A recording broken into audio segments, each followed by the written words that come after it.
Welcome and good morning to everyone. This is the Knowledge Building for Leaders session on reading fluency and RTI. And we're happy that you are joining us. So we're going to go ahead and get started. We have a lot of great activities planned for today.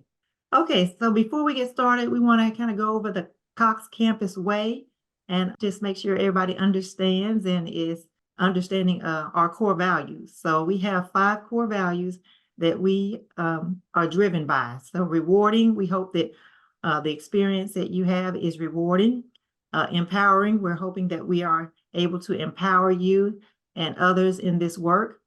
Connecting, we are definitely trying to connect with stakeholders in several counties, states, all over the U.S. really. So connecting through our Cox Campus portal.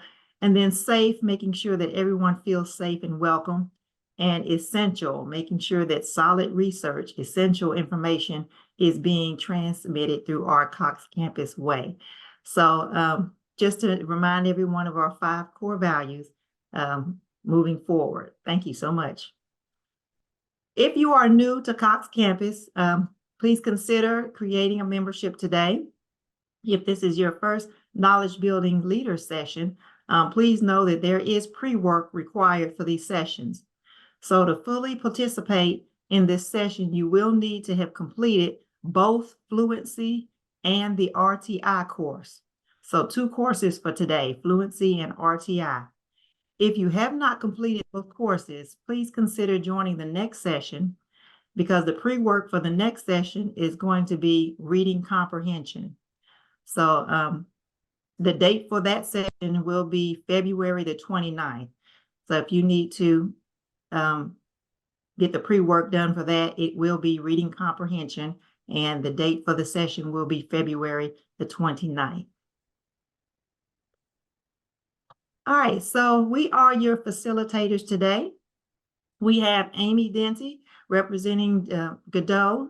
We have Ramona Brown representing Rollins Center, and I am Jacinta McCants, also representing the Rollins Center.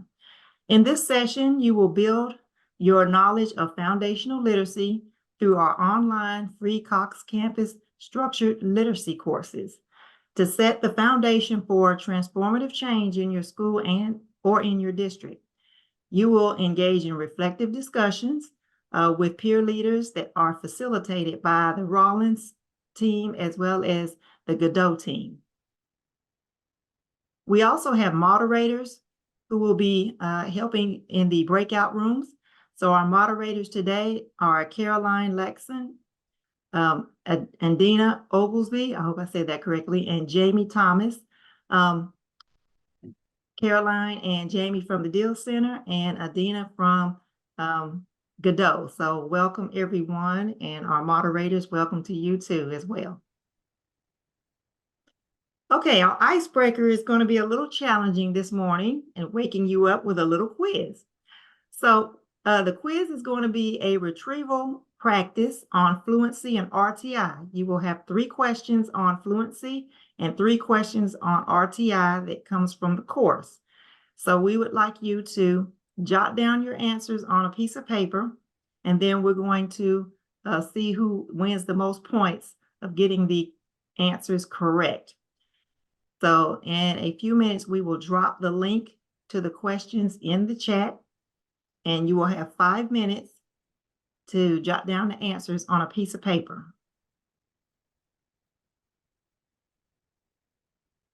All right, are we ready?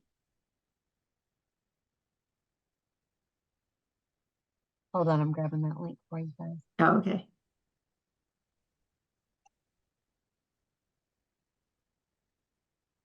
You know what? I'm going to put it up on the screen for everybody since we're in whole group. Oh, perfect. Okay, up on the screen. Wonderful.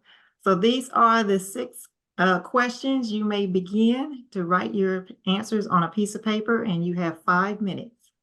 Okay, time is up. So now we're going to display the answers, and then you will calculate how many points you receive for correct answers. At the bottom, you will have the code. So anything that's yellow is worth 1 point. Anything colored blue is worth 2 points.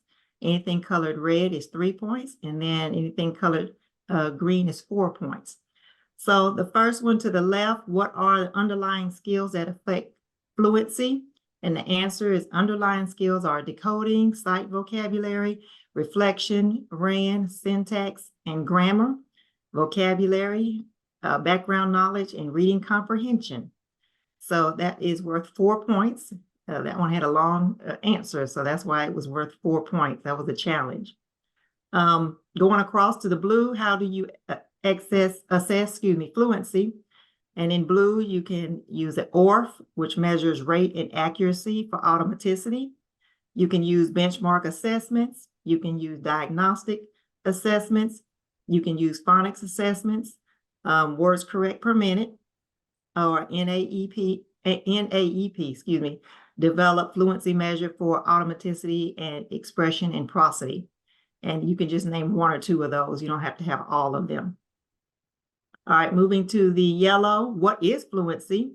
Fluency is the ability to read text with accuracy, appropriate rate, and expression. And then going down to the next row, red, which students should take diagnostic assessments. So in the course, it states that only students who do not meet benchmarks should be given diagnostic assessments. However, we have since learned that all students benefit from being given diagnostic assessments so that we can support all learners. So that's the answer for the red one. And then yellow, what is the difference between MTSS and RTI? MTSS is a prevention framework, is a multi-tiered system of support, but RTI is a part of that process in MTSS that is focused on academics. And then the last blue is what are the 5 tenets of RTI? And that is universal screening, multi-prevention system, progress monitoring, database decision-making, infrastructure, and support systems. So go ahead and calculate your points. And then in the chat, if you can type how many points you received from that quiz, that would be great. We want to see who got a perfect score.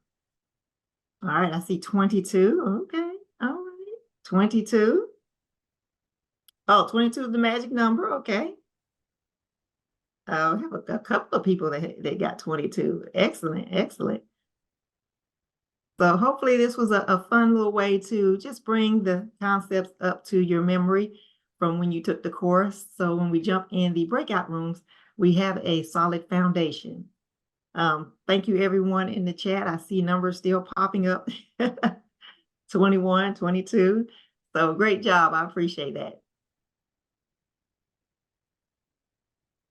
All right, so we'll go back to our slide deck and jump into Fluency and MTSS RTI Reset with Amy Denty.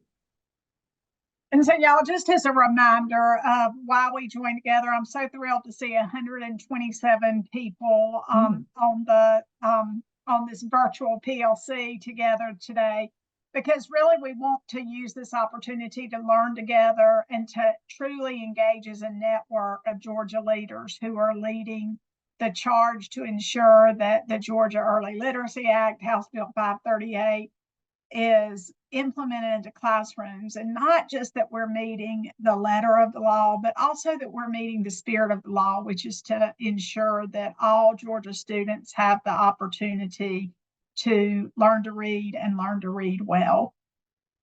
And so I think next is our session objectives. And so today, of course, we're going to reflect and have some collaborative conversations on what we learned in this month's courses, which were Fluency and MTSS RTI. And most importantly, we want to lean into what this looks like when it's implemented into your school. You know, we know that great professional learning can happen, but if we don't ensure that that professional learning actually gets implemented and makes it into the classroom level, then we haven't completed our charge. And so we want to provide support for that today, for helping you see what this looks like when implemented into schools. We're going to look at a real life scenario, and you'll have a chance to talk with your colleagues about this. and hopefully these knowledge building sessions are preparing you to lead this work in your school and district. And at the end, as always, we're going to provide a tool for you to collect some baseline data on where you are right now in your schools and districts. So welcome, and we'll get started.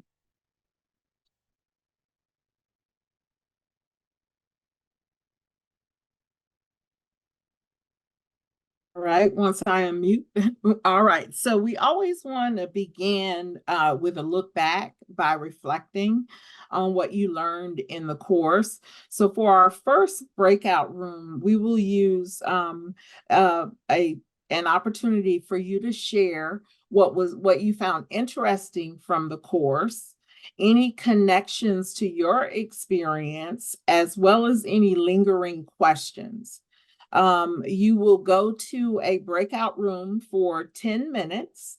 And in that breakout room, there will be a moderator who will be your scribe on the Jamboard that we have. And again, you'll share what you found interesting from the course, what connections you made, and any lingering questions. When you return, we'll have a 2-minute share out whole group, so that we can, as Amy said, learn as a collective about implementing these essential practices. So in just a moment, you'll get an invitation to a breakout room. And then once everyone is in the breakout room, the 10 minutes will start. Welcome back, welcome back, welcome back.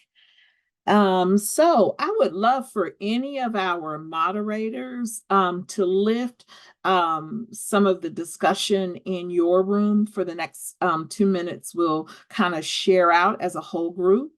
Who would love to share the great thinking that took place in their breakout room? I'll share from breakout room 1.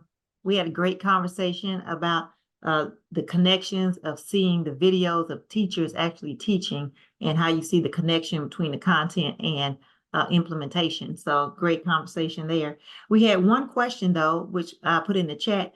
How do we decide which diagnostic test to administer if we're using the screening for all children? I thought that was a great question to bring to the whole group. So anybody want to take a stab at it? Like, how do you decide which diagnostic test you want to use after you've done the screener? Jacinta, I'll drop our assessment drill down protocol in the chat. I will say that we are revising our phonemic awareness assessment at the moment. And so we would not advise taking that one. We haven't gotten a new one up yet. But the phonics inventory that we have on Cox Campus, I'll link both of those. Thank you so much, Sally, because I was thinking, well, it depends. What area in the screener demonstrates the greatest need, and pursue that first as a diagnostic. But the drill down tool that Sally mentioned gives more specific guidance. So please use that. And then I'm going to share the importance of prosody in fluency is something that came up in one of the breakout rooms. It also came out in my breakout room.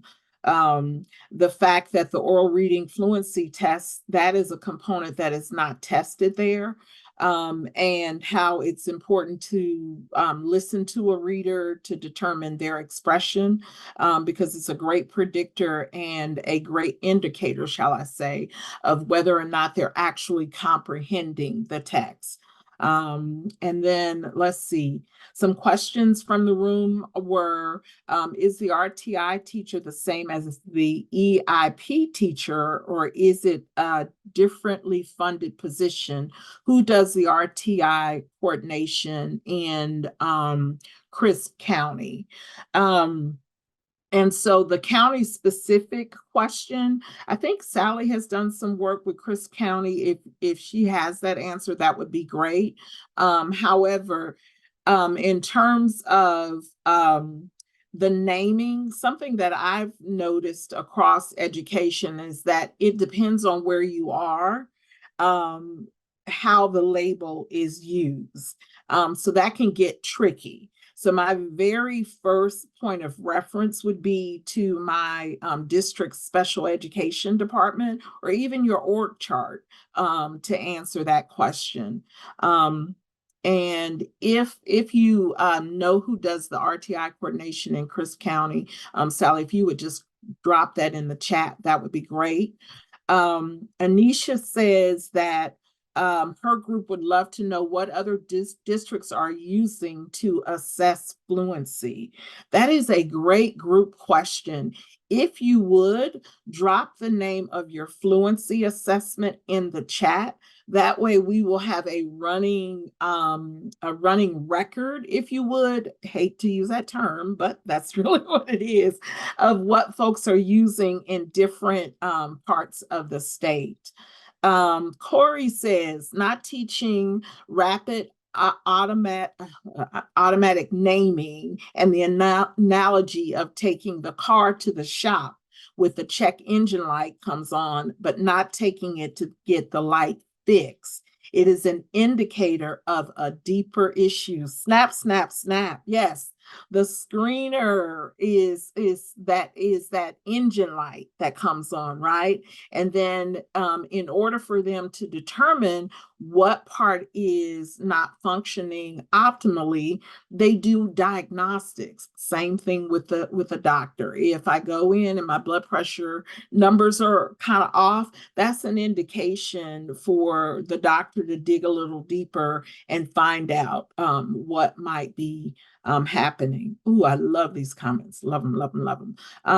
Room 5 had great conversation around prosody and lifting students' background knowledge. Yes, because that contributes to the degree in which they understand, and that contributes to the emphasis that they do or do not put when they're reading. How should for 4th through 12th grade students, how should we provide the interventions, and which assessments or progress monitoring should be used for older students? That is definitely a deeper question. And again, it's sort of context specific. And what I mean by that is within your district, the interventions that are being used are determined within the district, as well as the assessments and progress monitoring for older students. What I would say as it relates to what we're talking about today is to start with the structure that we use in elementary education, because chances are where they are missing the mark or where they need additional support, let me say, would land within those foundational skills. So understanding where they are in terms of foundational skill stability would be the first step. All right. And Sally says she's not 100% sure. Stephanie So- gave the answer in the chat, though. Awesome, awesome, awesome. Thank you. Yes. All right, guys. Great discussion. If we could, they're still coming in. So if we have time during the question portion, we'll go back and look at some of those. Thank you all for your complete engagement. If we can go back to the presentation as we prepare for our next breakout room, which is going to be around a scenario with looking at a problem of practice that might be common, and thinking about what are some possible solutions to this scenario. So while the breakout rooms are getting ready, I'm just going to read through the scenario. After reviewing a school's RTI procedures, you notice there's no measure of oral reading fluency. After speaking to the school leaders, you learn they believe running records are enough.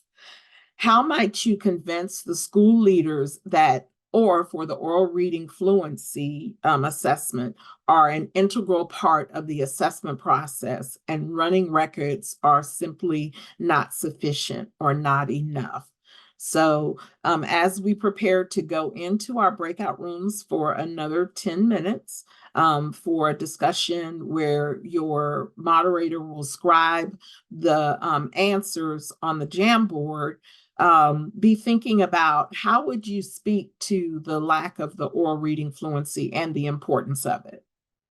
Thank you guys once again for the rich discussion in my room. The way some of the way this real life scenario was answered was to talk about some of the ways that they've approached assessing oral reading fluency through M-Class Dibbles as well as through NWEA MAP. As well as making a shift in thinking away from sight words and the importance of fluency as that bridge to comprehension. So those are sort of the headlines, if you will, from our conversation. I would love to, in the next couple of minutes, to hear from one or two other rooms. You can also submit your responses in the chat, but I'd love to hear one or two people unmute and share. Darnay's is the bomb. Yes, go ahead. I would like to volunteer one of my group members, McKinney's group, if they would like to speak. I already warned them. I was like, I may ask you to speak. Okay, so I was donated from McKinney's group. We did discuss our starting point was that when you're doing something like RTI, you are relying on accurate documentation. So when you look at a teacher's running record versus your, vetted ORF measure, it's going to be much more reliable. So when you're looking at, reporting information for a child in a process like RTI, you have to be very reliable. It has to be validated. So that was sort of where we had our starting point for why we would need a measure such as that. But then we also ended up discussing a lot about just like mindset shift anyway, as we're changing processes and procedures, and just discussing in general, there's going to be a lot of mindset shift within literacy in the next couple of years. So, us as leaders trying to understand it on our own very well so that we can help guide that process. So that was sort of what we discussed in our breakout room. Thanks, Thank Jessica. you, Jessica, for sharing that you. excellent link for the why of the oral reading fluency, as well as the link to the MTSS process, right? Because the data that we gather and the relevance of the data we gather drive the RTI/MTSS process. And if we're not getting good data, then we're not going to get the good results that we desire. Yes, great recap, Jessica. Who's next? So I just saw something come up in the chat from Caroline's group that said, know better, do better. And that's something that's come up in my group in both breakout sessions. And so in relationship to the real life scenario, sometimes when people are resistant to change, it's a sign that there needs to be some professional learning. And one of our group members made the point that it's not just always professional learning for teachers, that we need to be sure that we're providing good, strong professional learning for leaders in the building as well, which is what this course, Knowledge Building for Leaders, is all about. And so I appreciated that connection between breakout rooms, Caroline. So thank you for putting that in the chat. Thank you. Excellent. One of the leaders in the district that I'm partnering with, me and Jacinta are partnering with, mentioned in one of our last sessions, she had an aha about the importance of leaders understanding the why and the how behind these shifts and practices so that they can lead better. So absolutely. Absolutely. It's a no guilt, just a growth space. All right. I think we are ready for the next section, although I don't want to move along. These discussions have been so great.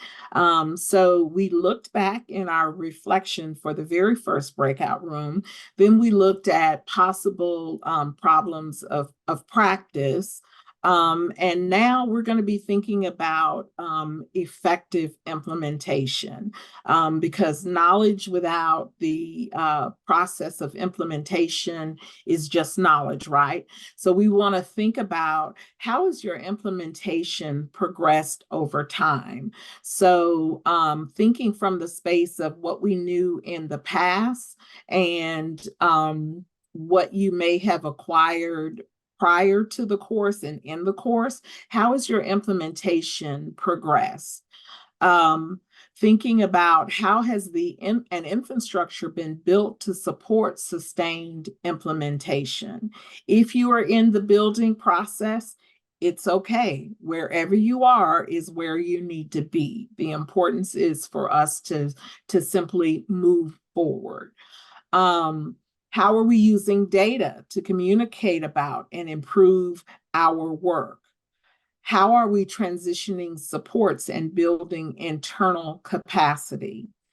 So all of these questions are about things we need to think about as we are in the process of implementing structured literacy in our building, and both in the past, the present, and in the future. So for our last breakout room, these are the key questions that we will be discussing. Now's our chance to share with the whole group any of the conversation you had in your small group. I would love, you already know I'm going to call you girl, Adrian, because I loved what you said about, we talked a lot about, and even in the previous scenario, none of them actually use running records. So we started more talking about, okay, so how do we become a data fluent school? And like, how do we train teachers to like use the data well? And I feel like, Adrian, I loved the things that your school is doing, from grade levels to faculty meetings to teachers doing professional development. So I'd love for you to share that with the group, because I think that was that's great ideas. You totally called me out. Okay, so we just in our school, we make data analysis very comfortable for both the teacher and for the students. Even the students are used to really looking at their data and their performance on diagnostic assessments and their classroom assessments. But from the teacher point of view, we have weekly grade level meetings that where they participate in data digs, and really this is where they usually have one sheet that it's the one sheet to rule them all, where all of their students are on there and has all these different parts of data. So I'll have like their iReady diagnostic, their GMAS assessment, their Beacon. If they took like Haggerty's phonemic awareness or the G-Kids for kindergarten. And so this is where they're conducting their data digs on, okay, this is what this data is showing. Now, what does it mean and where do we go from here? And so if that is really strengthening our tier 1 instruction as a grade level, I actually think somebody else in our group had mentioned that, if there's a really broad yellow band in iReady, then we may need to look at strengthening our tier 1 instruction, or identifying those students who may need tier 2 services consistently, small groups, maybe even working with another person, and they're still not showing as responsive in their monitoring progress, that we may need to, take to the tier 3 level. So that's really their data digs that they do at a grade level. But we also prioritize horizontal learning. And so we have different committees that we use within our school that are led by teachers for teachers. And so they can sign up, but we really prioritize teacher leadership capacity. And so they can sign up based off of data and our school improvement plan to lead professional development to our staff. And so we have whole brain teaching, we have color writing going on. And so we have Georgia Numeracy Project Committee. And so from there, the teachers sign up for different committees to participate in that professional development, or during our faculty meeting, for example, the color writing, they discuss what should that look like at each grade level. And so we have kindergartners who are writing, using color writing, and it's progressed all the way through 5th grade. And that work is outside in the hallway for everyone to see.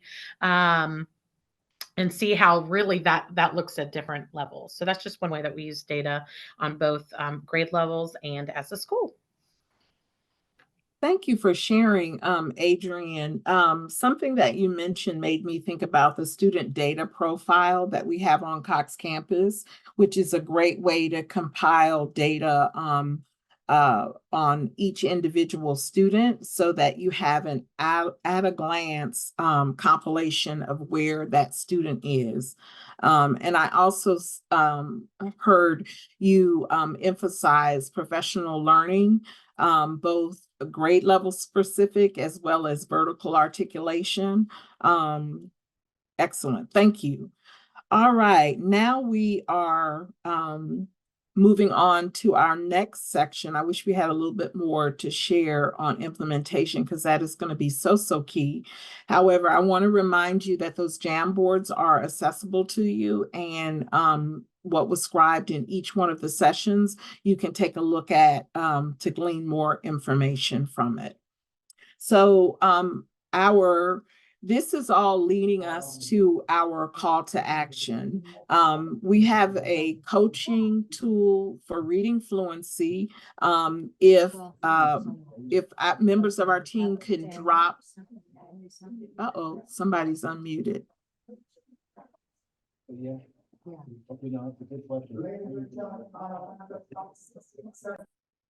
All right. Thank you. Okay, so Sam has just dropped the link for this coaching tool in the chat. I'm going to give us a minute to take a look at the tool. This tool is a cumulative tool, so it starts with the equity of voice from oral language, and then it talks about systematic and explicit instruction. And then the third section breaks down fluency and each one of its key components. So the accuracy, the rate, and the prosody, as well as assessing for fluency and evidence of planning. Excuse me. So I'm going to give you 1 minute to take a look at this tool, and then we'll have an open discussion about how we can use this most effectively as we begin to take this work into practice. So as you look at that section on fluency, what are some practices that are firmly in place in your classroom, school, or district? What might be a stretch goal for you? And what would be the first step? And if you could start just dropping your thoughts in the chat, and we'll have a little bit of maybe 2 minutes to share. So what are some practices that are firmly in place in your classroom, school, or district that you note in those sections on fluency?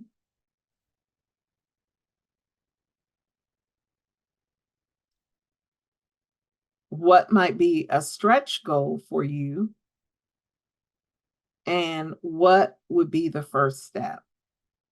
So you can answer any or all of those questions in the chat.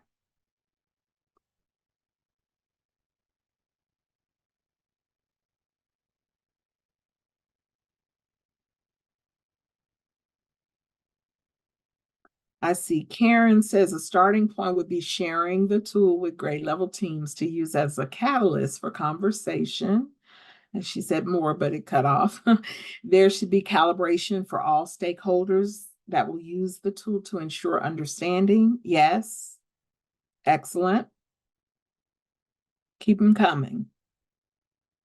What is firmly in place? Yes, thank you, Terry, for dropping all three of the questions in the chat. I appreciate you. All right. Keep the comments coming. Teachers must know the level of proficiency for each of the components. Very key, Molly. Thank you for saying that. Great tool for level setting. This drives a better understanding. Awesome, awesome, awesome. All right, with 3 minutes for the conclusion of this session, I want us to leave this time for questions. So if you have a question in general regarding our topic today, please drop that in the chat or come off mic and share with us. Yes. Most of our focus has been on remediating skills to ensure grade level proficiency. Intentionally focusing on advanced readers is a next step for us, and this tool is a nice help with that. Thank you, Nick.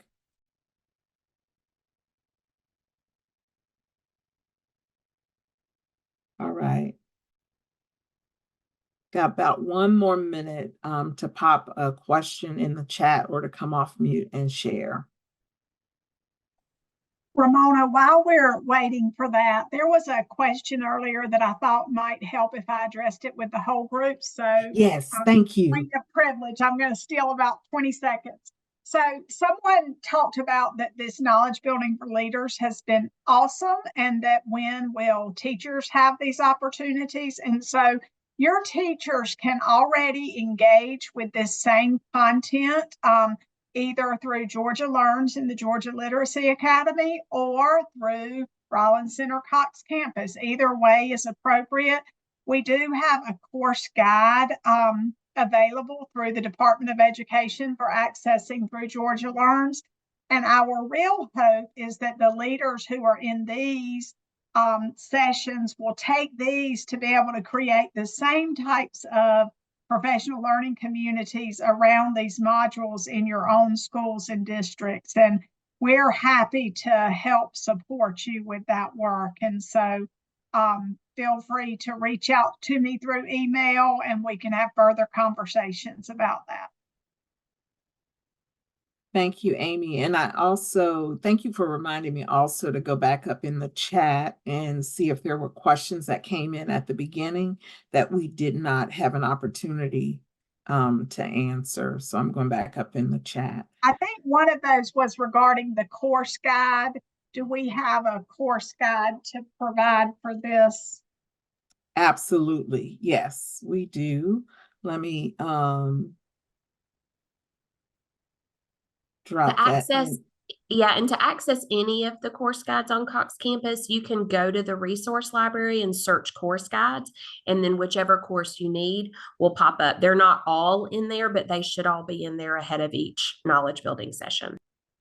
Yes, thank you, Sally. And I just dropped them there. It'll refer you to Cox Campus. But for future reference, the course guides are on Cox Campus. And I'll just say real quick, because I've seen a few other comments about course guides. There are a few courses in the K-3 track that don't have their course guides up yet, but those will all be up within, I'd say, a week or two. So we look forward to seeing you at our next session on February 29th.